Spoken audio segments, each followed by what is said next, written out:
I learned to love being a missionary. It definitely wasn't easy at the beginning, and I feel like the hardest thing for me was just missing home and worrying about home. And when I finally learned to just let them go, let home go, and just focus on the mission, knowing that God would take care of everything at home, is when I saw such a change in me as a missionary and in the work, and has watching the work progress more and faster when I was willing to give everything to God and know that He was going to take care of anything that I was worried about. And when I realized that, and when I had the biggest realization and saw the biggest change, was when I was in my third area, and I was training at the time, and we had been knocking doors in an apartment complex, and my companion was actually on exchanges the first time we met him. His name was Jose, and they met him and talked to him for a minute, and he was kind of interested, told us we could come back. And so a couple days later, I went back with my companion, and we were talking to him and started teaching him, and he was really quiet and really shy. We started teaching Jose, and we weren't really sure if he was interested or not. He didn't ever really want to answer any of our questions, and he didn't really want to keep any commitments. But for some reason, we felt like we kept needing to go back. And we went back a couple times, and when we went back one time, he told us that he had a friend that was a member of the church. And I asked him where she lived, and he said that in his same apartment complex. And I didn't really believe him because I knew all the members in that apartment complex already. But he gave me her name and number and told me that he asked about where he got the Book of Mormon. And so I gave her a call later and invited her that night to come to a luau that we were having in the ward that we were serving in. And she wanted to come, so I found her a ride, and she ended up coming. And when she got to the church and I met her, there was just, I don't know, it was an interesting feeling. I just knew, it felt like I had met her before. And like I knew that there was something about her that I needed. And I got talking to her, got to know her a little bit, and set up a time to go visit her at her apartment.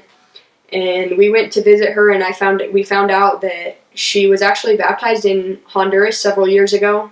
But after she was baptized, she kind of fell away from the church and ended up coming to the United States. And through Jose, we were able to meet her. And we stopped teaching him just a week or so later because he really wasn't progressing. But we knew that we had met him so that we could meet her. And we started teaching her, and she, even though she didn't really have anything, wanted to feed us and wanted to give us what she did have. And when she fed us, she invited her 2 roommates that she lived with. And they would come, and we knew that they weren't really interested but they would ask us tons of questions about why we were missionaries and what we did and how we could do it. And I knew that if we would just try to be an example and be friends to them, that maybe one day they would be willing to listen to other missionaries. And we kept going over to Rosa's apartment and would teach her. And we would always invite her roommates to listen to us, but they usually didn't.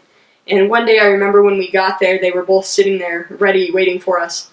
And we were shocked, and we ended up changing what we were going to teach that day to teach what we thought might help them.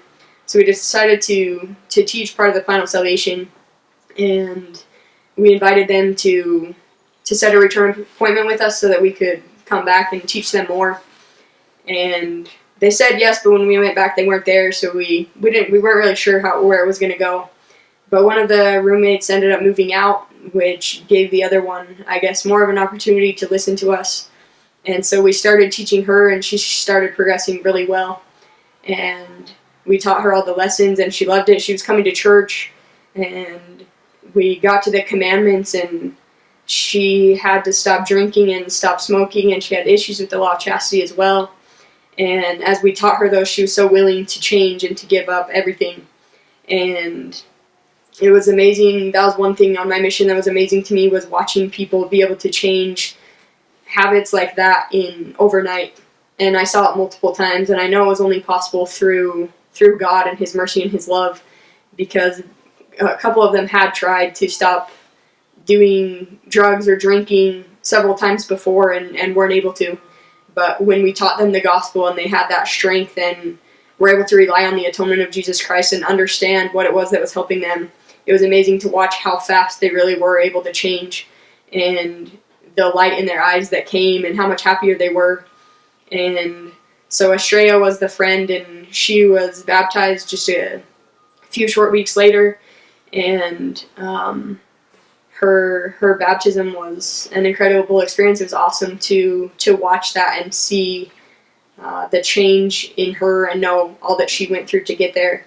And since then, she's gotten married, and her husband just got baptized, and they're preparing to be sealed in the temple. And Rosa herself has gone through the temple too, and is going back to Honduras to be with her family and hopefully be sealed as well.